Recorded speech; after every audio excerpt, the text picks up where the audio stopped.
हींअर तव्हांजे साम्हूं मेहमान मोहतरम हज़रत मौलाना मुनीर अहमद डोमकी साहब पंहिंजे मारूज़ात खे पेश करण फरमाईंदा। हज़रत मौलाना मुनीर अहमद डोमकी साहब।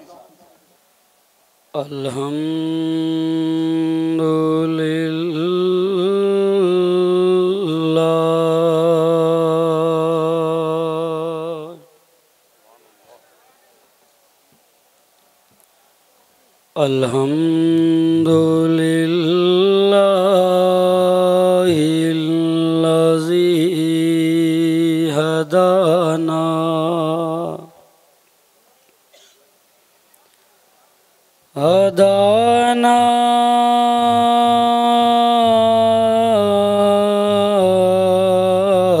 लिहाज़ा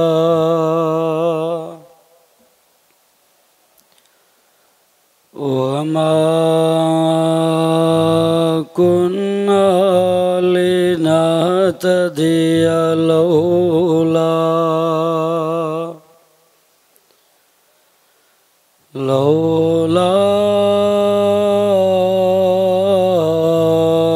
अन हदानल्लाह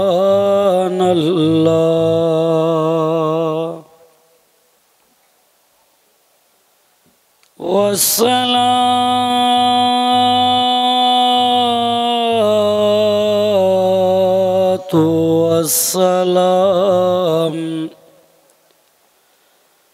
वस्सलातु वस्सलामु अला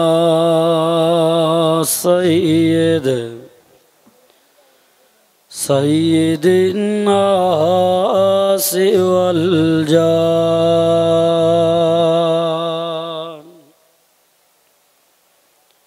वला आलिहि वअस्हाबिहि वअज़वाजिहि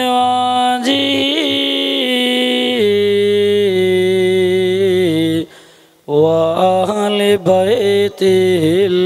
मुतत्तहिरीन।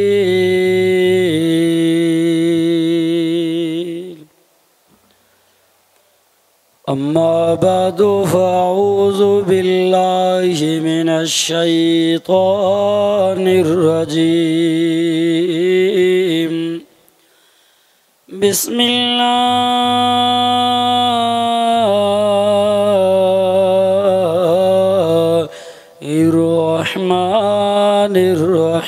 बिस्मिल्लाहिर्रहमानिर्रहीम। मा कान मुहम्मदुन अबा अहदिम मिर रिजालिकुम वलाकिन रसूलल्लाहि व ख़ातमन नबिय्यीन।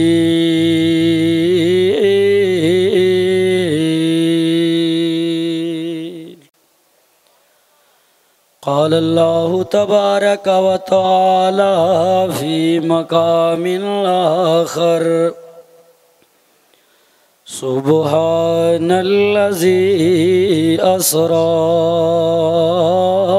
बिअब्दिही।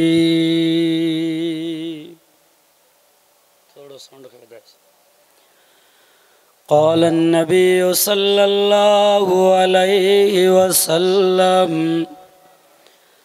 सयकूनु फ़ी उम्मती सलासून दज्जालून कज़्ज़ाबून कुल्लुहुम यज़अमु अन्नहु नबिय्युन अला अना ख़ातमुन नबिय्यीन ला नबिय्य बअदी। अन अबी हुरैरता रज़ियल्लाहु तआला अन्हु क़ाल क़ाल रसूलुल्लाह सल्लल्लाहु अलैहि वसल्लम कलिमतानि हबीबतानि इलर्रहमान خفیفتان علی اللسان ثقیلتان فی المیزان سبحان اللہ و بحمدہ سبحان اللہ العظیم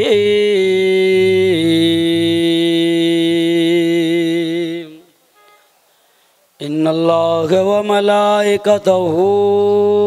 یصلون علی النبی یا ایہا الذین آمنوا صلو علیہ وسلموا تسلیما دل جی محبت ساں بآواز بلند امام الانبیاء سرکاری دو عالم صلی اللہ علیہ وسلم تے بآواز بلند صلاۃ و سلام جو ہدیو پیش کयो دوستو تاں جو آواز اسٹیٹ تائیں تو پہنچن کھپے دوستو عاشق رسول پروانہ رسول دیوانہ رسول بآواز بلند صلاح شریف جو آواز پنڈال کھا متھے وئیں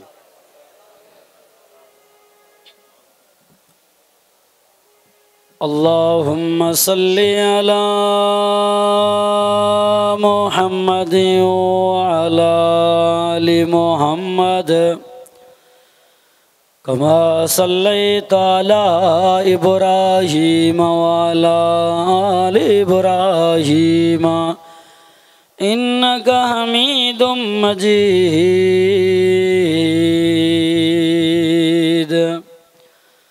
اللہم بارک علی محمد وعلی آل محمد کما بارکت علی ابراہیم وعلی آل ابراہیم انکا حمید مجید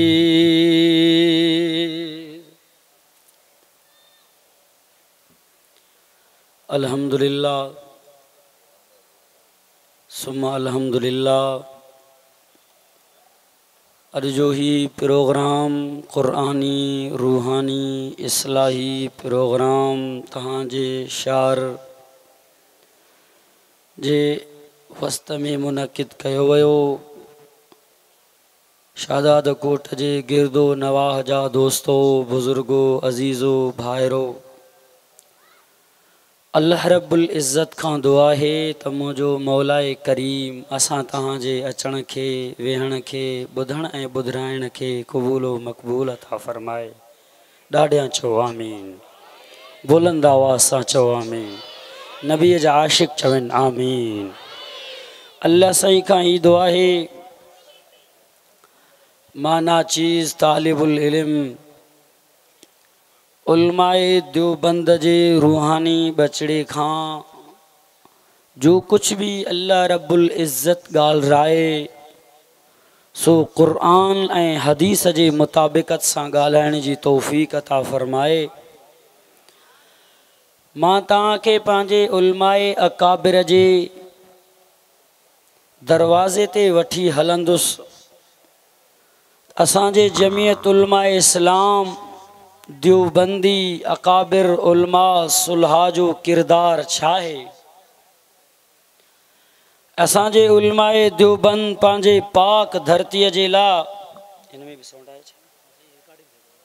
ہاں تو پوہی جیسا ٹچ کیوں پانجے پاک وطن جے خاطر مساجد اے مدارسن جے خاطر ختم نبوت جے خاطر ناموس رسالت جے خاطر جے کے قربانیوں ڈنیوں ان جو کو دنیا میں نظیر نہ ہیں صحابہ کرام جو دورت اعلیٰ اے بے مثال آہے مجھے محبوب ساں علماء اکابر دیوبند جے بزرگن جو کو محبت کیو آ سونے پیغمبر سے ختم نبوت ساں محبت کیو آ ہلو اج ہلو علماء دیوبند اکابرین جے دربار تے سائیں اساں کے بدھایو اساں جے دلبر نبی محمد مصطفیٰ सल्लल्लाहु अलैहि वसल्लम जो मान मक़ाम शान इज़्ज़त अज़मत छा आहे ऐं कुर्बानी छाखे चइबो आहे, दीन ऐं शरीयत छाजो नालो आहे। चो इंशाअल्लाह आख़िर तक ही प्रोग्राम जारी ऐं सारी रहंदो। असां पंहिंजे दिल जे जिगर ऐं दिल जे गोशनि सां ॿुधी करे पंहिंजे दिल जे दरीचनि जे अंदरि इन ॻाल्हियुनि खे लाहे करे इंशाअल्लाह चो अमल कंदासीं ज़रूरु इंशाअल्लाह। बुलंद आवाज़ सां चो इंशाअल्लाह। मां हिकु परी ॻाल्हि कोन थो कयां जो हिकिड़ी दूर भूत जी ॻाल्हि कयां, जंहिं ते तव्हां चओ त ही माज़ीअ में त गुज़री चुको आहे, ॻाल्हि मौलाना दोहराए थो। ख़ुदि ई ताज़ी तरीन हफ़्ते ॾेढ जी ॻाल्हि आहे। असांजे मुल्क जा हुकुमरान, असांजे मुल्क जा रखवाला ऐं वाली फैसल वावड़ा साहब वज़ीर आहे ऐं उहो ई बयान में चवे थो माज़ल्लाह अस्तग़फिरुल्लाह, अल्लाह खां बाद जे करें कंहिंजो शान ऐं मान आहे त भई इमरान ख़ान जो आहे। चो अस्तग़फिरुल्लाह। अब इहा ॻाल्हि थी कि न थी? ॻाल्हायो। ऐं अॼु असांजा जमियत उलमा इस्लाम जा देवबंदी आलिम बुज़ुर्ग मौलाना फज़लुर्रहमान साहब मिलन मार्चूं करे लखनि जे तादाद ते साह त्रीह ते खणी मैदान में बीठा आहिनि। छा तव्हांखे इहो फज़ूल थो लॻे? छा इन जो मक़सदु तव्हांखे सम्झ में नथो अचे? मां सिर्फ़ु पंहिंजे अकाबिर उलमाए देवबंद जे चंद मिसालात खे तव्हांजे साम्हूं मरकूज़ कंदुसि। तव्हांजो मुंहिंजो अल्लाह रब्बुल इज़्ज़त तव्हांखे बि उन्हनि जहिड़ो इश्क जो को जुज़ो नसीब फरमाए। चओ आमीन। हाणे इन्हनि वॾनि जो इहो बयानु आहे त पोइ नंढनि जो छा हाल हूंदो? पोइ छो न हिकिड़ो यहूदो नसारा भील बागड़ी मुंहिंजे महबूब जे शान जे ख़िलाफ़ बकवास कंदो? ज़रूरु कंदो। जो असांजे वॾनि जो इहो बयानु आहे, छा इहो असांजे ईमान सां खेॾणु नाहे? छा दिलबर नबी जे ख़त्म नबूअत जो इहो गुस्ताख़ नाहे? अॼु वाइदो ऐं अज़म कयो त उलमा जो साथ ॾेई करे इंशाअल्लाह पंहिंजे मुल्क खे अहिड़नि ज़ालिमनि खां आज़ादु करे छॾींदासीं। कहिड़ा कहिड़ा इहो हथ मथे करे चो सुभान अल्लाह। ही मुजाहिदनि जी जमात आहे ज़रा ॾाढा चो सुभान अल्लाह। मां तव्हां खां पुछां थो, अल्लाह रब्बुल इज़्ज़त खां बाद पूरी काइनात खां मथे मुंहिंजे रब खां हेठि पूरी दुनिया खां मथे शान ऐं मान मक़ाम ऐं मर्तबो इज़्ज़त अज़मत कंहिंजो आहे? ॾाढा ॾाढा जंहिंखे पका उहे ॻाल्हाइनि, जंहिंखे पका हथ मथे करे ॻाल्हाइनि, अञा ज़ोर सां ॻाल्हाइनि। पूरी काइनात खां मथे मुंहिंजे रब खां हेठि जेकॾहिं कंहिंजो शान आहे, मुस्लमानो चओ मुहम्मद मुस्तफ़ा जो शान आहे, मुंहिंजे दिलबर नबी जो शान आहे। तॾहिं त चवण वारे हीअं चयो, तवज्जा कर, छा थो चए? खुदा से तो कम है और सबसे ज़्यादा। चो ना सुभान अल्लाह। नबी जा आशिक ॾाढा चो सुभान अल्लाह। खुदा से तो कम है और सबसे ज़्यादा दो आलम में आला हमारे मोहम्मद। ॾाढा चो सुभान अल्लाह। अकाबिर उलमाए देवबंद जे दरवाज़े ते ईंदे मुंहिंजे महबूब जो शान पुछंदे, दिलबर नबी जो इज़्ज़त अज़मत पुछंदे, तोखे ही दर्स मिलंदो, तोखे ही प्यार मिलंदो। छा चयो असांजे बुज़ुर्गनि? सबसे पहिले मशीयत के अनवार से नक्श रूए मोहम्मद बनाया गया। ॾाढा त चो सुभान अल्लाह। सबसे पहिले ज़मीन आसमान खां पहिरियां, सिज चंड तारनि खां पहिरियां, दरियाए समंदर का पीरा हवान का पीरा जुड़े बादलन का पीरा पीरा बरसात जे वसण का पीरा पीरा वण टिण बूटन का पीरा पीरा गुलाब जे गुल का पीरा गुल जे सुर्खिया का पीरा सुर्खिया जे खुशबू का पीरा पूरी कायनात का अगा गमी अल्लाह जी करे के बढ़ायो जो मुझे घोट नबी मोहम्मद मुस्तफा के बनायो हथ मथे करे चो सुभान अल्लाह आया आया बुलंद आवाज साचो सुभान अल्लाह। सबसे पहले मशीयत के अनवार से नक्श रूए मोहम्मद बनाया गया फिर उसी नूर से मांग करी रोशनी बेज़मी को नो मकान को सजाया गया। अचमा तो के दलील सा बुधाया मुझे अल्लाह पांजे महबूब जो तारीफ कयो आए तस्करो कयो आए दुनिया वारो असांजी दूसरन असांजी भाउरन साईं मुमल जान साहब उनजी बिरादर साहबन जुमला जमात ही प्रोग्राम कराया है ही जलसो सजाया है सवन का मथे ता मानो वेचायो ही जलसे जो इंतजाम थी वया है साउंड घुराया वया पिंडाला के सिंगारियो वयो है अल्लाहु अकबर कबीरा तवज्जो कयो दोस्तों जमीन भी आए आसमान भी आए मशरिक भी तो मगरिब भी आए जुनूबी शिमाल आए तदड़ी हवा है हर शे मौजूद है खाण पीण जो बंदोबस्त कयो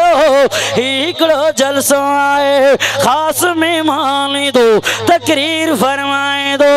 ओ दुनिया वारो अचो मातवा के कड़े जलसे दे वची अला मुझे अल्लाह जो जलसो आए मुझे रब्बा प्रोग्राम कराया न जमीना न आसमान आए न मशरिका न मगरिब आए न जुनूबा न शिमाल आए न दरिया न समंदर न झुड़ न बादल न कटू न तारा न दिया न रोत मुझे अल्लाह पांचो जलसो करायो रब पिंडाला के सिंगारियो है मुझे अल्लाह जलना जा दरवाजा खोलाया अल्लाह जे जलसे जे पिंडाल में जल जे खुशबू जी चमकार कराई मैया है दुनिया वारो अल्लाह जी जलसे में नूर जुलाई तू बारियो बत्तियों बारिया अल्लाह जो जलसो मुझे रब जो जलसो है बुधन वारा नबी जा रूह होया नबी रसूल जा रूह होया खास खतीब मुझो अल्लाह पाना है बुधन वारा नबी जा रूह मुकरिर मुझो अल्लाह मौजू मोहम्मद मुस्तफा है डाढ़ा तो चो सुभान अल्लाह रब जो जलसो खास खतीब मुकरिर मुझो रब पाना ऐं सामीन बुधण वारा नबीन रसूलन जा रूह मौजू मोहम्मद मुस्तफ़ा जो ॾाढा चो सुभान अल्लाह छा उन जलसे में मज़ो होंदो छा न सुकून होंदो अॼु हिते कारी कुरान पढ़े मौली कुरान पढ़े तहां असां गुनाहगार उम्मतन जी हिन मजमे में सुभान अल्लाह जा नारा लगी वेंदा जॾहिं मुझे अल्लाह पाड़ पाजे जलसे में तकरीर कयो पंहिंजो कलाम पढ़े रब्बे काबा जो कसम फरिश्तन जे पिंडालनि में नारा लगी बुलंद आवाज़ सां तो सुभान अल्लाह चो रब जो तकरीर बुधाया ॾाढा ॾाढा ॾाढा चो सुभान अल्लाह मुझो अल्लाह पांजी जलसे में पांजी प्रोग्राम में अल्लाह तकरीर कंदो पयो आए मुझे अल्लाह आगाज कयो आए बुध अल्लाह जो कुरान इन सोने जो दीदार कयो मुझा दोस्तो फरमाए तो बिस्मिल्लाह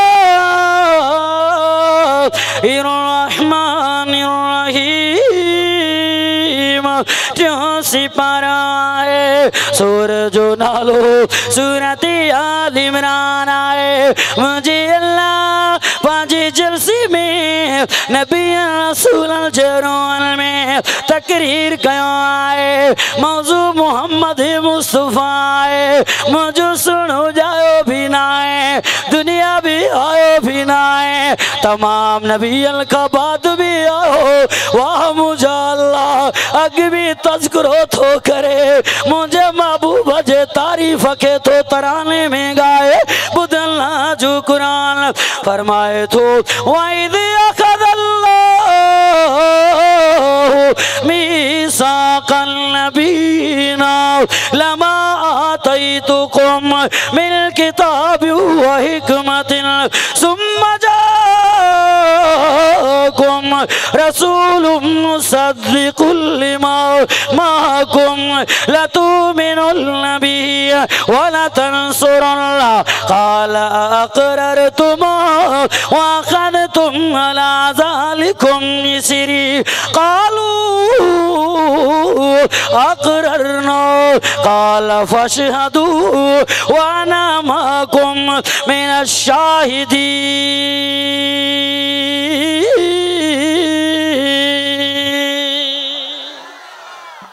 बुलंद आवाज़ सां चओ सुभान अल्लाह हथ मथे करे चओ सुभान अल्लाह। मुझे रब तकरीर में पांजे जलसे में नबियन खां वादो वरतो पांजे रसूलन खां वादो वरतो आ मां ताके नबी बनाए दो मां रसूल भी बनाए दो मां किताब भी दी दो मां पो मुझो एकड़ो दिलबर नबी दो मोहम्मद मुस्तफा दो दिलबर नबी दो ताके ईमान भी आणनो पवंदो ताउन जी गाल भी मई दो ताउन ते ईमान भी आणे दो तमाम नबियन चयो जी असा जानला असा इकरार कंदा पया आयो मुझी रब फरमायो आहे फशहदू व अना माकुम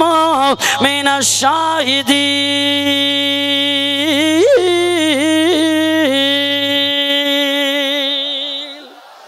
बुलंद आवाज़ सां चओ सुभान अल्लाह। यो मुझे सोने नबी जो शान आए मुझो सोनो वडे शान वारो नबी आए वडे मकान वारो नबी आए मुझो दिलबर नबी अजमतन वारो नबी आए शान वारो नबी आए अल्लाह कुरान में ऐलान कयो हा तवज्जो कयो दोस्तो कोई मुझे सोने जे चेहरे जो जिक्र करे अल्लाह कुरान में बयान करे फरमाई वज़्ज़ुहा ओ मुझे सुड़ी चेहरे वारा नबी महबूब जे जुल्फन जो जिक्र आयो अल्लाह जो कुरान तो गालाए वल्लैली इज़ा सजा महबूब जे सीनी जो जिक्र आयो अल्लाह जो कुरान तो गालाए अलम नशरह लका सदरका महबूब जे पुठी जो जिक्र कुरान में आए दिलबर जे अखन जो जिक्र आयो अल्लाह जे कुरान गालायो है फरमाए तुम ज़ाग़ल बसरो अमा तगा मुझे महबूब जे चपड़न जो जिक्र आयो अल्लाह जो कुरान गालायो है फरमाए तू हर एक भी लिसान लगा वाह मुझा सोना तू एडो शान मारो है मकाम मारो है तरी तो अल्लाह जो कुरान फरमाओ वरफना लका ज़िक्रका दाड़िया चो सुभान अल्लाह बुलंद आवाज़ सां चो सुभान अल्लाह सी पांजी महबूब जे सीरत सूरत के तमाम कमालात के ए नंढड़ी आयत में बंद करे छॾियईं वरफ़अना लका ज़िक्रक मुझा महबूब तुझे हर एक ज़िक्र के मां रब बुलंद करे छॾियो हाणे हलिया मां तोखे पंहिंजे अकाबिर वटि वठी हलां मुझे उलमा मुझे सुलहा मुझे अकाबिर उलमा देवबंद जे सीने में मुझे महबूब जो केॾो प्यार आहे साईं अहमद अली लाहौरी रहमतुल्लाह अलैह मुझे महबूब जो दीवाना आहे उलमा देवबंद जो हीरो आलिम आहे ख़त्मे नबूवत दीवानो थी वियो नामो से रिसालत सां प्यार करण वारो आहे अंग्रेज़नि जेल में रखियो ज़ालिमन ज़ुल्म कयो आहे लाहौरी साहब ख़त्मे नबूवत का हथ खण शरीयत का हथ खण नामो से रिसालत का बेदार थी वई असां साम्राज अंग्रेज़ खे मई पोइ छॾींदासीं वरना को न छॾींदासीं ही जेल जी घाटी आहे वाह लाहौरी साहब रोई करे चवे थो ओ ज़ालिमो ही त बाबद अली लाहौरी जो हिकिड़ो जान आहे एड़े हज़ारिया जाल महबूबत कुर्बान करे छड़िया दुनिया वारो पो साईं लाहौरी रहमतुल्लाह अलैह के बर्फ जे कैनाल थी सुम्हारियो आहे अज तव्हां मां नौजवान सिर्फ 5 मिनट बर्फ जो रोड़ो सख्त गर्मीअ में खणी त बीहारे को न बीहारे सघंदो वाह लाहौरी कलाकल जा कलाक बर्फ जे कैनाल थी सुम्ही पियो जिस्म ठठो थी वियो आहे अंग्रेज़ दरवाज़ो खोलियो आहे चए थो लाहौरी तुंहिंजो कहिड़ो हाल आहे मुड़ देखी ना नबी जे इश्क खां दूर थींदी कीना नबी जे दुश्मन गुस्ताखन के मई थी कीना अहमद अली लाहौरी रोए थो रोए करे चए थो ज़ालिमो मुझे नबी जा दुश्मनो लाहौरी जो पूरो जिस्म ठरी वियो आहे ठठो थी वियो आहे सुन थी वियो आहे पर महबूब जे इश्क में मां लाहौरी जो ईमान अयां भी गरम थी वियो आहे नारे तकबीर ताजदार खत्म नबूवत उलमा हक उलमा देवबंद नारे तकबीर अयां तवज्जा कर मुंहिंजी मंजिल थोड़ी अॻिते आ अज इन जो ज़रूरत आ अज ख़त्मे नबूवत जे ख़ातिर जान ॾियण जी ज़रूरत आ नामो सिरसाल जे ख़ातिर तव्हां गैरतमंद नबी जे मोहम्मद मुस्तफ़ा जे ग़ुलामनि जो ऐं मुसलमाननि जो अॼु ज़रूरत आहे चो इंशाअल्लाह उलमा जो साथ ॾींदासीं कहिड़ा कहिड़ा तयारु आहियो त मथे करे जो उलमा जो साथ ॾींदासीं जेकॾहिं आलिम सॾु कनि काल कनि चो इंशाअल्लाह इस्लामाबाद में हाज़िर थींदासीं इंशाअल्लाह कहिड़ा कहिड़ा थींदो तयारु आहियो त मथे करे चो इंशाअल्लाह ही मुजाहिदनि जी ज़रूरत आहे ही असली मजनुनि जी ज़रूरत आहे हिते ही जमात नकली मजनुनि जी जमात न आहे ही दीवाननि जी जमात आहे अयां तवज्जा कर अल्लामा ताउल्ला शाह बुखारी रहमतुल्लाह अलैह ख़त्मे नबूवत जो बादशाह अल्लाह ख़त्मे नबूवत के परचम के बुलंद करण वारो ख़त्मे नबूवत ते कुर्बान थियण वारो अल्लाह अकबर कवेरा अंग्रेज़नि जेल में रखियो आहे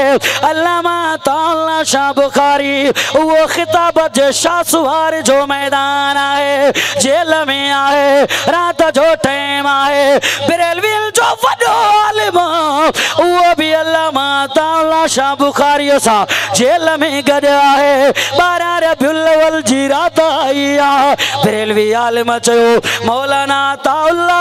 नबी त मुंहिंजो नानो आहे मुंहिंजे नानी जी विलादत जी रात आहे मां त ख़ुशी भलाई दुसि जेल में बीला त भलाई दुसि वाह ताउल्ला शाह बुखारी रोई करे चवे थो मां भी नबी जो आशिक़ आहियां मां भी महबूब नानी नबी जे ख़ुशी भी रात मल्हाईंदुसि छो न ख़ुशी कंदासीं ज़रूर कंदासीं बरेलवी जे आलिम चयो अताउल्ला साहब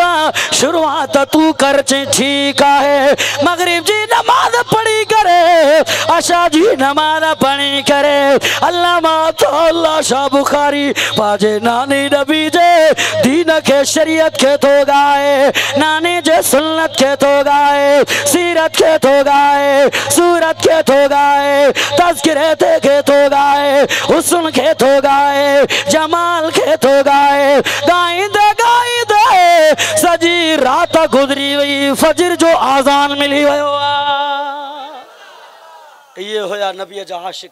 पूरी रात उन आलिम के वारो न ॾिनई मता ही अची को खराफत करे तंहिंजे करे अॼु ताउल्ला शाह बुखारी सॼी रात नाने नबी जे सुन्नत खे ॻाई थो असां घंटो बवाइज़ कंदासीं किरी पवंदासीं सॼी रात जेल जे अंदरि बुख जे हालत में यार उन जे हालत में तकलीफ़ुनि में सॼी रात नाने नबी जे इश्क खे ॻाई क़ुरान पढ़ियई महबूब जे सीरत सूरत तज़किरी कई जिब्राइल अमीन खां बि पुछी ॾिसो नबीअ जो आशिक़ आहे उलमाए देवबंद बि नबीअ जा आशिक़ अथव चो इंशाअल्लाह ये असां प्यारे पैगंबर सल्लल्लाहु अलैहि वसल्लम जे इज़्ज़त अज़मत जे मथां पंहिंजे अकाबिर जे नक्शे कदम ते हली करे पंहिंजो जान बि कुर्बान कंदासीं बुखारी शरीफ जी हदीस पढ़ी ॾिसो जुल्द नंबर सानी किताब तफसीर में मुझे महबूब जिब्राइल के फरमाए तो या जिब्राइल मा यमनउका अन तज़ूरना अक्सर मिम्मा तज़ूरना जिब्राइल तू देर करे छो ईंदो आ जिब्राइल बार बार ईंदो कर मां तोखे ॾिसंदो आ मोहम्मद ख़ुशि थी वेंदो आहियां अल्लाह सां मुहबत वधी वेंदो आहे बार बार ईंदो कर हज़रत जिब्राइल फरमायो सुना मुंहिंजी बि दिलि घिरंदी आहे बार बार अचां वज़ुअ चेहरे खे ॾिसां वलैल ज़ुल्फ़नि खे ॾिसां अलम नशरा सीने खे ॾिसां माज़ागल बसर अखियुनि खे ॾिसां ला तुहरिक बि चपड़नि खे ॾिसां मुंहिंजा सोना मां बि त तुंहिंजो आशिक़ पर मजबूर आहियां तुंहिंजे अल्लाह जो मामूर आहियां आदर जो मुहताज आहियां सोना दिल त मुंहिंजी बि घुरंदी आहे दीदार तुंहिंजो कयां पुछण वारे पुछो जिब्राइल तू मुंहिंजे सुड़ी नबी सां केॾो प्यार कंदो आहीं तू मुंहिंजे महबूब जो दीदार कयो आहे रात जे ओगड़े में सुबह जे सवेरे में शाम जे वक्त में मंझंद जे टाइम में जिब्राइल भला ॿुधा त सही तू मुंहिंजे महबूब जे सीरत सूरत के कीअं ॾिठो आहे जिब्राइल जे इश्क़ मुहब्बत के फारसी वारो हीअं थो बयान करे तव्हां ॾाढा तो सुभान अल्लाह चओ मौलवी अॼु वाइज़ करे तव्हां सुभाणे सुभान अल्लाह चओ सुभान अल्लाह अॼु चवंदो की न सुभाणे चवंदो जेके अॼु था चवनि उहे ॾाढा सुभान अल्लाह चवनि सुभाणे वारनि ते मयारी कान्हे का छा थो चवे आफाक हा गर्दीद अमा चओ न सुभान अल्लाह असां तव्हांखे छा ख़बर नबी जे सीरत सूरत इश्क के जिब्राइल बयान करे तो ॿुधण वारा सहाबा जड़ा हुजन न चओ न सुभान अल्लाह हज़रत अबू बकर उमर उस्मान अली जड़ा जवान हुजन न आफाक हा गर्दीद अमा मेरे पुतावर जीद अमा बिस्यार खूबा दीदम लेकिन तू चीज़ें दीगरी जिब्राइल तो चवे दुनिया वारो मां छा तव्हांखे महबूब जो सूरत ॿुधाया दिलबर जो हुस्न ॿुधाया मां आसमान जो सैर कयो आहे ज़मीन जो सैर कयो आहे मशरिक़ मग़रिब में घुमियो आहे हज़रत आदम नबी खां वठी करे ईसा नबी ताईं नबीअ जो दीदार कयो आहे सूरत सीरत ॾिसी आयो आहे हज़रत यूसुफ नबी जो हुस्न ॾिसी आयो छा तू चवी जिब्राइल जिब्रील आखे मैं चढ़ंदे लहंदे ॾिठुमा जगद रसीला मोहम्मद जे हना हुस्न ॾिठुमा न हाशिमी जे कबीला नारे तकबीर शान मोहम्मद मुस्तफ़ा शान सहाबा कायदे मिल्लत इस्लामिया हजरत मौलाना फजलुर रहमान जमीयत उलमा इस्लाम ये हजरत जिब्राइल जो इश्क चे तो दुनिया वारो मैं पूरी दुनिया जो सैर करे आयो आया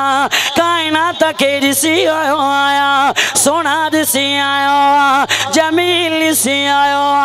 पर हर एक सोने जे हुस्न में को न को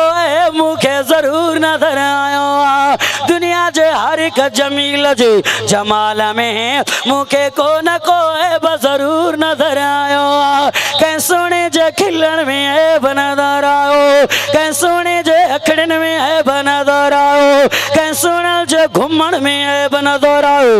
और तवज्जो कयो मुंहिंजा दोस्तो हज़रत जिब्राइल तो फरमाए आफाक हा दरी दीद अमा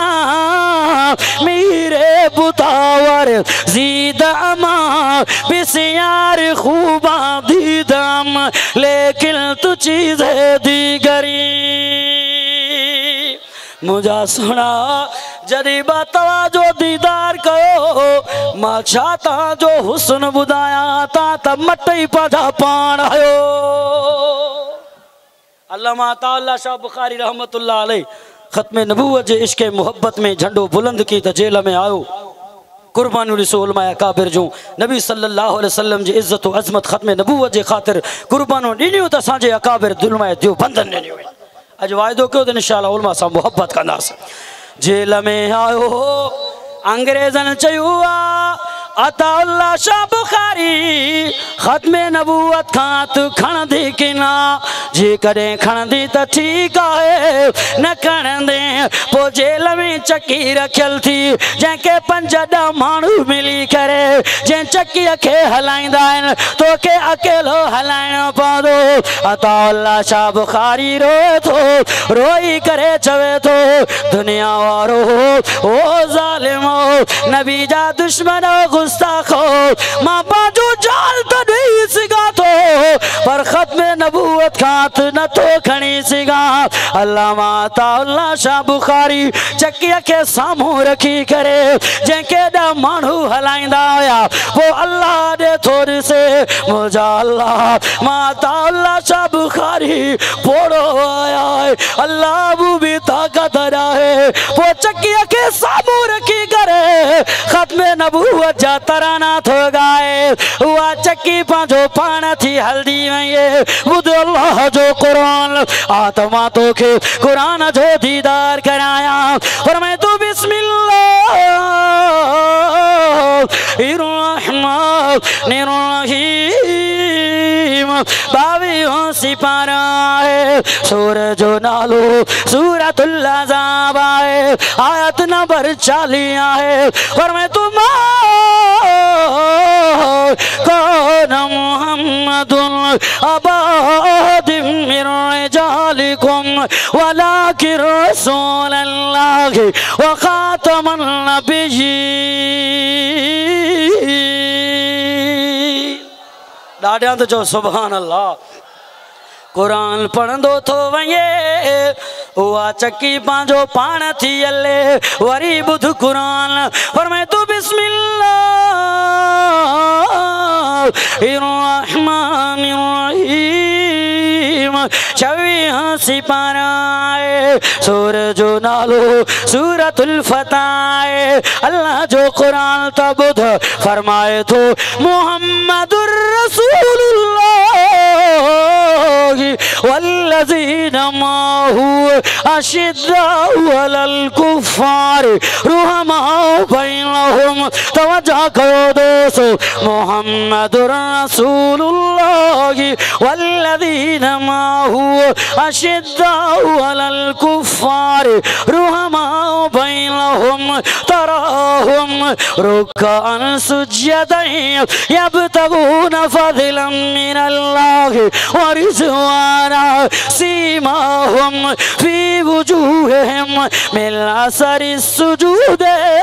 ज़ालिका मसलुहुम फित तौरात व मसलुहुम फिल इंजील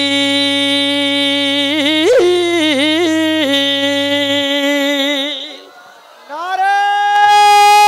तकबीर शान मोहम्मद मुस्तफा अंग्रेज हथ काढ़ी आयो علامہ تعالیٰ شاہ بخاری تو فرمائے ظالمو ماں تا نبی جو غلام عاشقاں بھجی تا کو نمی دوس کھولیو ہتھ کھڑی کے چیسے وڈن انگریزن جی حکم جیاں جو نالو بدائیں جذبات میں آیو ختم نبوت جو نارو ہنی کرے جو ہتھ کے چھٹی ڈنائیں او جیلو ہارو جو ہتھ کھڑی ٹٹی کرے انگریز جے منہ میں وئی لگ یہ ہویا نبی جا عاشق پروانہ دیوانہ ہی دھرتی اساں جی پاک دھرتی آ اساں جے ملک جے لا اساں جے علمان رت ڈنو آئے ملک پاکستان کے آزاد کرن جے لا علماء دیوبند بر صغیر جے ونن سان لٹک جی آیا علماء دیوبند جو عالم قرآن جو قاری ان کے شہید کرے سورن جے کھل میں بند کے آئے دریا میں لونے آیا اساں جے ملک کے لا الہ الا اللہ جے نالے تے فتح آئے اساں جے پاک ملک جے پہلالی پرچم کھیلائیں رانو علماء دیوبند جو بچڑو آئے ملک پاکستان جے ترانے کے پیری پیری چھانو آرو علماء دیوبند جو بچڑو آئے ہر وقت میں ضرورت پئی ملک کے علماء دیوبند قربانی دینی آئے یہ دھرتی پاک دھرتی آئے یہ دھرتی عزت واری دھرتی آئے او دنیا جا مسلمانو آنے انڈیا یہود و نصارہ اساں جے ملک کے دھمکی نہیں دو پیوں آئے وعدو کہو عظمت کہو انشاءاللہ اساں پانچے پاک دھرتی جے خاطر پانچے پاک ملک جے خاطر پانچے پاک فوج سا گڑے بھی کرے دھرتی جو اساں ازاد گندہ سے دفاع گندہ سے پانچو جان بھی قربان گندہ سے ختم نبوت جے خاطر جان قربان گندہ سے مولانا عبدالغفور حیدری اس ملیہ میں بیان لینا آئے او دنیا جا حکمرانو اساں تواوانگے خوائی فیر نہ کندہ آئیوں ماں پانچا کارکونا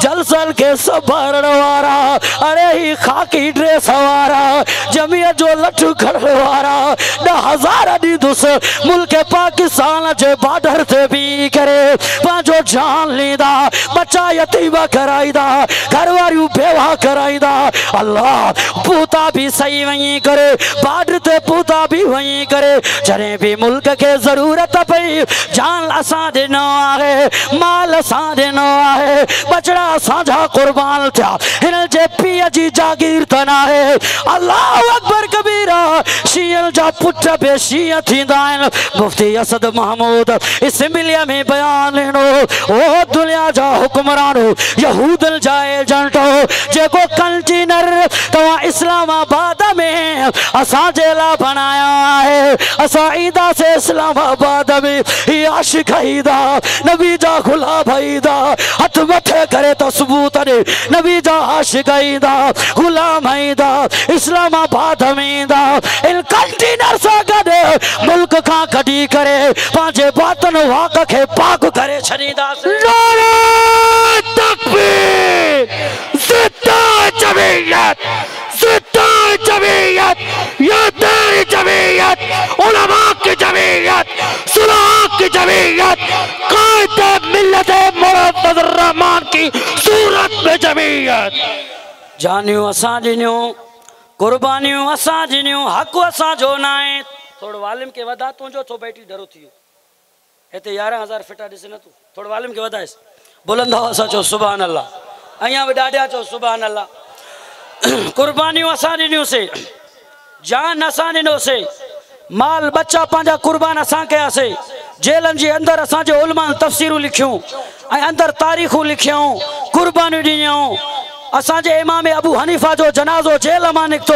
امام احمد بن حنبل جو جنازو جیل ماں نکتو علامہ عطا اللہ شاہ بخاری جو جنازو جیل ماں نکتو حسین احمد مدنی جو جنازو جیل ماں نکتو ہی تھا چن ملک اساں جو اج وعدو کیوں انشاءاللہ علماء جو ساتھ دیدا سے یار سچی دل سا چو ہتھ متھے کرے چو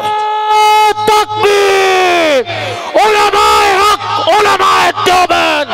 علماء حق علماء دیوبند ہمارے ملک چلے آؤ صدا برساتی رہتی ہے کبھی بادل برستے ہیں کبھی آنکھیں برستی ہے اساں جو ملک پاکستان ला इलाहा इल्लल्लाह जे नाले ते बणियो आ। उनमें असांजे पाकिस्तान जो औरतूं मुसलमान अबड़ियूं वही भेणो हाफ कपड़ो पाए लिबास पाए करे बोरट ते तारीर करे मैदान में आयो। असांजो जिस्म असांजी मर्जी आहे फाशी के पयूं फैलाइन। ओ दुनिया वारो मुझी नी भेण अम्मा के तो चो जे करे तू इया नारो लगाई दे मुझो जिस्म मुझी मर्जी पो तुझा बचड़ा गटरन में मिलदा तुझा बचड़ा खूअन में मिलदा ढेरल ते मिलदा गुलाब जड़ा गुल बचड़ा कुत्तल जे हाथ में मिलदा। दुनिया वारो तहां भी फेसबुक हलाइंदा हो नेट हलाइंदा हो मासूम मासूम बच्चा कलिड़ भी बंद करे उछले था छड़ रोड जे मथा। इया है गैरत इया है इस्लाम इनके चेबो दीन खुदा जो कसम हलाली अम्मा मरदे तबरी भी दी पाजे हलाल बचड़े के कुतल जे वात भी डरी दी ढेर ते उछली दी। तवा भी वाक्या बुधा हूंदा जॾहिं डिलीवरी जो मरल हूंदो आहे मौत हयाती जो कशमकश हूंदो आहे डॉक्टराणी चवंदी आहे अम्मा जे करे तो के थी बचाया बार खतरे में आहे बार के थी बचाया अम्मा खतरे में आहे वो अम्मा रोई करे चौंदी आहे डॉक्टराणी हैरान लथी परेशान लथी मामा जो दम भले परवाह थी वये मुझे बचड़े के सलामत साणी जा। इया है गैरत वारी अम्मा ओ दुनिया रो ही मुल्क असांजो आहे तवज्जो कयो जा दोस्तों हमारे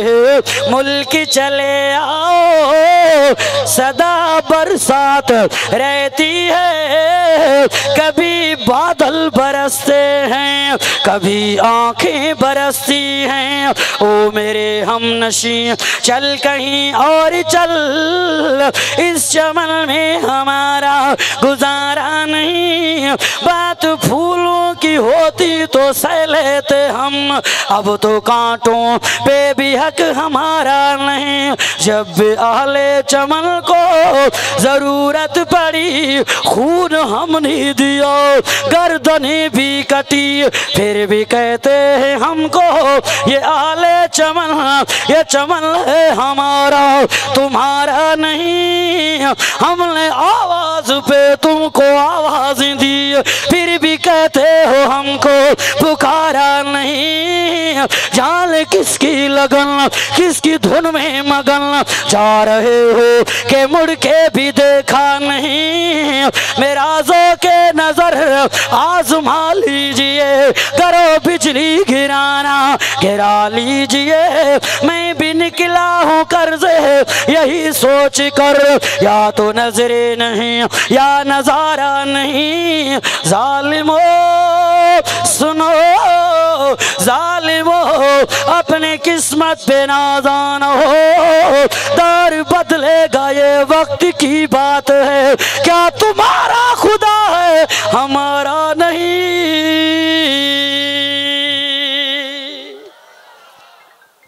केड़ा केड़ा दोस्त नारे तकबीर कुर्बानी जे लाइ तैयार आयो हथ मथे करे चो इंशाअल्लाह अईं ॾाढियां चो इंशाअल्लाह। अल्लाह असांजे अकाबिरनि जे तारीख़ ॾे तूं थोरो नज़र त कर तूं त उलमाए देवबंद जे तारीख़ जो मुतालियो ई न कयो आहे। मुफ्ती महमूद रहमतुल्लाह अलैह डेरा इस्माइल खान जे 7वीं क्लास जो शागिर्द आहे। हिंदुस्तान पाकिस्तान जुदा न थियो दौरे अंग्रेज़नि जी हुकूमत आहे। अंग्रेज़ प्रोफेसर आयो कॉलेज में अची चए थो हेड मास्टर के तो पंहिंजो सुठो क्लास होशियार क्लास ज़की क्लास ॿारनि जो मूंखे ॾेखार इम्तिहान वठंदुसि। हेड मास्टर उनखे होशियार क्लास ज़की क्लास में वठी वियो। उन क्लास में मुफ्ती महमूद रहमतुल्लाह अलैह बि हुयो। 7वीं क्लास जो शागिर्द मासूम ॿार हूंदो आहे। जॾहिं अंग्रेज़ प्रोफेसर इम्तिहान शुरू कयो आहे मुफ्ती महमूद ॾाढो सूड़ो हुयो आयो बि टाप ते ॾाढो ज़हीन हुयो अंग्रेज़ पुछियुसि पुट पढ़ी लिखी करे वॾो थी करे छा कंदे वाह मुफ्ती महमूद रहमतुल्लाह अलैह चवे थो अंग्रेज़ पढ़ी लिखी करे वॾो थी करे तव्हां अंग्रेज़नि खे मुल्क खां भॼाईंदुसि मासूम ॿार प्रोफेसर अंग्रेज़ ॾिठो हेडमास्टर ॾे गंदा तारा करे तकियईंसि हेडमास्टर जो साहु निड़ीअ ते लटकजी वियो परेशान थी वियो त हाणे न मुयुसि त कॾहिं मुयुसि चेड़े ज़ालिम तूं ॿारनि खे इहो थो पढ़ाए चइसि महिरबानी कयो 5 मिंट ॾियो मां हिनखे सम्झायां थो वठी आयो मुफ्ती महमूद रहमतुल्लाह अलैह खे कुंडड़ी में चई अबा इहो छा थो करे अंग्रेज़नि जी हुकूमत आहे मारींदा सभिनि खे असांखे बि तोखे बि चइसि बसि बसि मां सम्झी वियुमि बसि बिल्कुलु सम्झी वई पुटु अची हा चई हाणे हल वरी वठी आयो चइसि हाणे तव्हां ॿीहर पुछोसि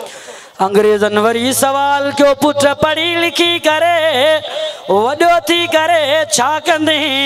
मुफ्ती महमूद फरमाओ पढ़ी लिखी करे वॾो थी करे अंग्रेज़नि सां गॾु इन हेडमास्टर खे बि भॼाईंदुसि मुल्क जो बेड़ो ॿोड़ियो चिमचा न आहिनि साईं ये चिमचा न हुजनि हा त मज़ो थिए इहे चिमचा ये नकली माण्हू सरकारी मौलवी अब ॻाल्हि सम्झ में अचे थी कि न फटके हटके थी मुंहिंजी ॻाल्हि खे ॼमायो ज़हन में ये ॻाल्हियूं तव्हांखे कोई न ॿुधाईंदो हाँ साईं नकली मौलवी और सरकारी मौलवी मुल्क जो बेड़ो ॿोड़नि इन्हनि साईं ही फतवा साईं ही मसइलो मौलवियुनि जो दिमाग़ ख़राबु आहे जमीयत उलमा इस्लाम जा माण्हू नामूस रिसालत ख़त्म-ए-नबूवत जे बारे में फतवा ॾिनियूं वेठा आहिनि हाणे PTI जे हुक्मरान में नकली मौलवी न आहिनि ॿुधायो त सही मुख़्तलिफ़ क़िस्म जूं जुज़ियात कढी करे हज जे पैकेज के महांगो करे ख़त्म-ए-नबूवत जे तरमीम उन में आणण जी कोशिश था कनि पिया ऐं फतवाऊं ॾेई करे पंहिंजो नाम मथे था कनि ज़ालिमो ख़ुदा जे ख़ौफ़ खां डिॼो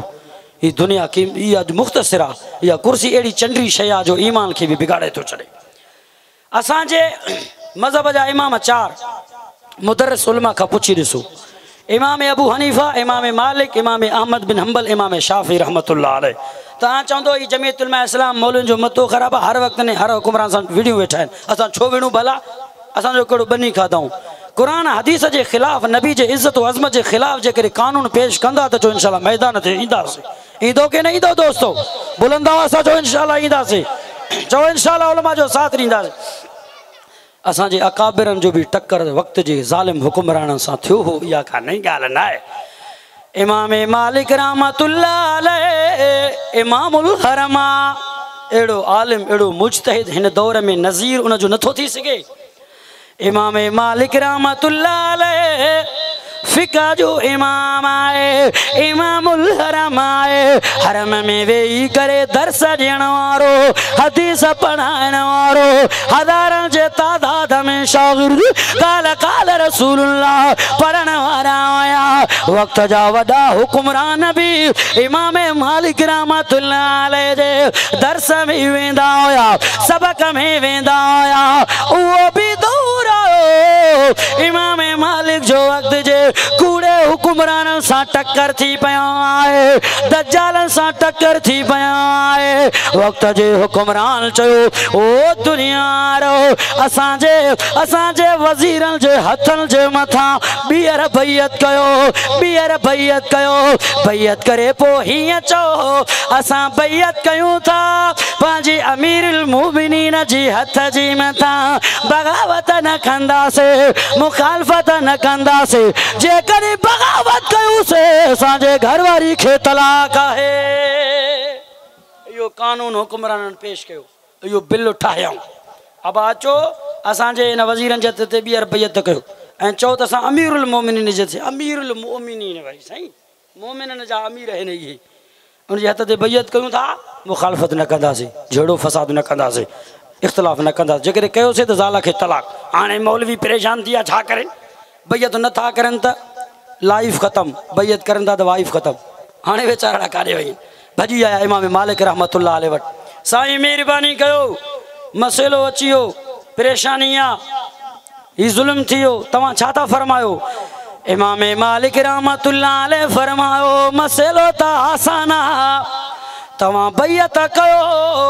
साईं घरवारी जो मसइलो आहे बैयत नथा कयूं त जान जो मसइलो आहे बाबा तव्हां बैयत कयो بیعت کرے تمہاں ہی چو یہ بیعت ایسی تائیں برقرارا جیسی تائیں تہاں جو قانون قرآن جے مطابق میں آ شریعت جے مطابقت میں آ جے تہاں جا قانون اے تہاں جا کرتوت قرآن حدیث جے خلاف ہوندا پو اساں جو بھائی کاٹا پو بیعت نہ ہے گھر واری کے طلاق بھی نہیں تہاں جلدی میں بیعت کयो جی جو حکمران کی گال کن میں پوتی تا پریشان تھیا بھجی ڈھکی آیا امام مالک رحمت اللہ علیہ وٹ سائیں تاں تا ظلم کرے چھڑیو سائیں کرسی جو مسئلو آ تاں کے وزارت کھپے ایم این اے تھیو ایم پی اے تھیو سائیں تاں قاضی تھیو جی تاں چوندو ایاں سا کندا سے اساں جا کابر یہ ہویا چیڑے ظالم ہو تام کے لالچ تھا جو ماں تا پان پیسے امام مالک رحمت اللہ علیہ وڈو بزنس مین ہوئے وڈے پیسے وارو ہوئے بزنس مین ہوئے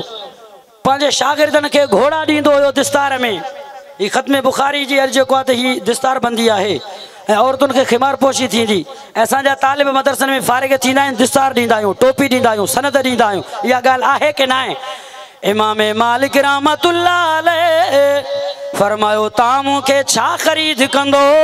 ماں تا پانچے شاگردن کے گھوڑا دیندو فراغت میں تلوار دیندو آیا امام مالک امام آئے طلبہ جے فراغت پانچے طلبہ کے گھوڑا دیندو تلواروں دیندو زریا دیندو پوچھوں دو مجھا پٹرو جاتے دنیا قرآن بدے قرآن بدھایو جاتے دنیا قرآن کھارو کے تلوار ہلایو نعرہ تکبیر اکابرین علماء دیوبند اکابرین علماء دیوبند اساں پانجے اکابر علماء جے نقشے قدم کے چھڑے ڈنو اج مسلمان متزلزل تھو دنیا میں ہر جگہ تے ذلت جا شکار تھی معاذ اللہ ہر جگہ تے کوس ہے قتل عام تھی ہلے نیوزی لینڈ میں مسجد میں گھری کرے ہتھیار جا منہ کھولے کرے 50 مسلمان جمعے جے نماز میں پوری مسجد کے رت میں رنگین کرے چھڑے آئیں پر پو شہیدن جے رت بھی رنگ لاتو کہ نہ لاتو اج جو جمعہ تھو کہ نہ تھو ان تا 50 مسلمان شہید کیا پو نیوزی لینڈ جے اندر ہزارن کھامتے غیر مسلمان تھیا 50,000 تی پوچھندا انشاءاللہ چو امام مالک رحمت اللہ علیہ جے خلاف فتوا تو نہ دیندو یہ خلاف چی نما کو دیندوس مجھے یہ فتوا پو گھرائیں ان سرکاری مولوین کے اڑے تمام بدایو جیسے امام مالک جو متھو خراب ہی فتوا ہی مسئلہ ہی مسائل ہی تو کو مسئلہ ہی کونے بادشاہ خلاف تھیو حکمران خلاف تھیا چی گرفتار کیو امام مالک کے گرفتار کیو سائیں کے چی گرفتار کرے جنجیل بیڑا پہرایا ویا ابا ان دور میں بھی امامن کے بھی انہن مانن کو نہ چھڑیو ہو ان دور میں بھی کو مولوی ہوندو عالم ہوندو اچھے لٹے پائن وارو ہوندو ڈاڑی ٹوپی وارو ہوندو ضرری بھی اساں جے کہ اس میں گناہ ڈسندا سے نیٹ تڑیندا سے دول کھندا سے ڈسو مولان جو ہی کما مولوین جو ہی پان سجو گند میں بھرو پیو ہوندو پان کے نہ ڈسندو خوار کيو ان کے جی مولا فضل الرحمان جے پویاں رات ڈی ہک کرے مخالفن چھڑیا پر کچھ بھی ہاتھ میں کون آئے چو انشاءاللہ قیامت تک کون آئی دن یہ واحد لیڈر رب کعبہ جو قسم جے کو کرپشن کا پاکا اسا جمعیت علماء اسلام جے علماء جو منہ بھی متے کرے چلے ہیں اسمبلی میں ویو سردار امیر ویٹھا ان واتن کے پٹیوں پیو تھن بس گالن جے تیار نہ مسلمان واحد مولانا فضل الرحمان پوری دنیا کے دھوڑے چلے ہیں ظالمن کے کفار کے چانڈا دے چھڑے ہیں اج واحدوں کو انشاءاللہ علماء جو ساتھ دیندا سے دیندو کہ نہیں دو دوستو میں آخری گال مختصر تو کیا امام صاحب جے واقعے کے بیان کرے بس مجھے ٹائم پورو تھیو پرچی شریف اچھی وئی ایا 2-3 منٹ حال آیا تا باقی آئن کہ نہ ڈاڈا جو سبحان اللہ اللہ اکبر کبیرہ امام مالک رحمت اللہ علیہ کے گرفتار کیوں آئے حکمران چلو امام مالک کے معاذ اللہ رسوا کیو خوار کیو جی ہانے علماء جے پویا مانو رسوا کرن جیلا خوار کرن جیلا امام مالک کی جنجیر بیڑا پر امام مالک کے گڑھا تے سوار کیوں آئے وقت جے حکمران چلو معاذ اللہ کاران ہے امام مالک جے چہرے کے ہنو کاران ہے گڑھا تے سوار کیوں آئے جے جتیوں کھنی کرے جتن جو امام مالک کے ہار پر آئو جتن جو ہار پر آئو ماں باجے امام جی قربانی تو بدایا اکابرن جی قربانی تو بدایا تو خوف न कर, तू लज न कर, तू परेशान न थी, तू मलामत कंदड़न जे मलामत जो भव न कर। ॾिस पंहिंजे अकाबिर खे, ॾिस पंहिंजे उलमा खे, इमाम मालिक खे मदीने जे घिचन भी घुमाया विया आहे। मदीने जो शहर आहे, हर साल लखे माण्हू ईंदा आया। इमाम मालिक खे रुसवा था पिया कनि, घिचन में था घुमाइनि। घुमंदे घुमंदे जाते गॾा बीहे पियो, पोइ इमाम मालिक ऐलान करे पियो, ओ दुनिया वारो, मन अरफनी फ़क़द अरफनी वमन लम यारिफनी अना मालिक बुनु अनसिन। ओ दुनिया वारो, जेको मूंखे सुञाणे थो ठीकु आहे, जेको नथो सुञाणे ॿुधो, मां इमाम मालिक आहियां, मालिक बिल्लल से आया, इमामुल हरम आया। जेको कल मुंहिंजो फतवा हो, अॼु बि उहा ई फतवा आहे, चो वाह असांजा इमाम हो। उन्होंने मलामत जी भव न कई, तोखे कहिड़ी बीमारी आहे? अॼु वाइदो कयो इंशाअल्लाह असां पंहिंजे उलमा जो साथ ॾींदासीं। जो कुछ मां ॻाल्हायो मुंहिंजो अल्लाह क़बूल फरमाए।